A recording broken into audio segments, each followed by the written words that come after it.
সুপ্রিয় দর্শক, আসসালামু আলাইকুম। আজকের পর্বে আপনাদেরকে তৈরি করে দেখাবো চিকেন সবজি। বাচ্চারা একদম সবজি খেতেই চায় না, তাই সবজির সাথে যদি চিকেন থাকে অনায়াসেই তারা খেয়ে নেবে। খুব অল্প সময়ে এই মজাদার রেসিপিটি তৈরি করা যায়। তাহলে চলুন দেখে নেওয়া যাক এই রেসিপির পুরো প্রস্তুত প্রণালী। কিন্তু তার আগে যারা এখনও আমার চ্যানেলটিকে সাবস্ক্রাইব করেননি, এই ধরনের আরও নতুন নতুন রেসিপি পেতে প্লিজ আমার চ্যানেলটিকে সাবস্ক্রাইব করে পাশে আসা বেল আইকনটিকে প্রেস করে দিন, পরবর্তী ভিডিওর নোটিফিকেশন সবার আগে পাওয়ার জন্য।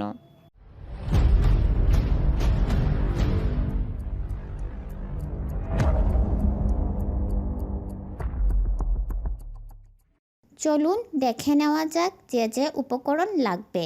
মুরগির মাংস পরিমাণ মতো, পেঁপে কিউব করে কাটা একটা, আলু একটা, পেঁয়াজ বাটা 1 চা চামচ, রসুন বাটা 1 চা চামচ, আদা বাটা 1 চা চামচ, লবণ স্বাদ মতো, হলুদ গুঁড়ো 1 চা চামচ, ধনিয়া গুঁড়ো 1 চা চামচ, মরিচ গুঁড়ো 1 চা চামচ, জিরা গুঁড়ো 1 চা চামচ, পানি পরিমাণ মতো, তেল পরিমাণ মতো, দারচিনি 2-3টা, তেজপাতা 2-3টা।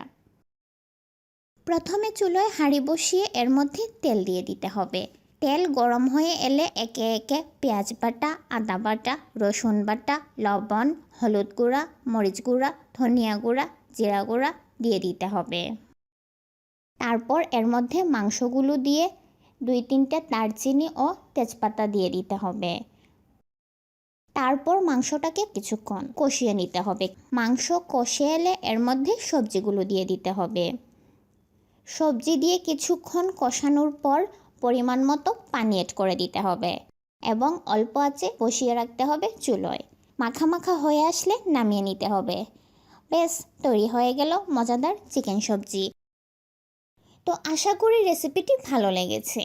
ভালো লাগলে ফ্রেন্ডস ও ফ্যামিলির সঙ্গে শেয়ার করবেন। ভিডিওতে অবশ্যই একটা লাইক দিয়ে দিবেন। আজকের মতো এখানেই বিদায় নিচ্ছি।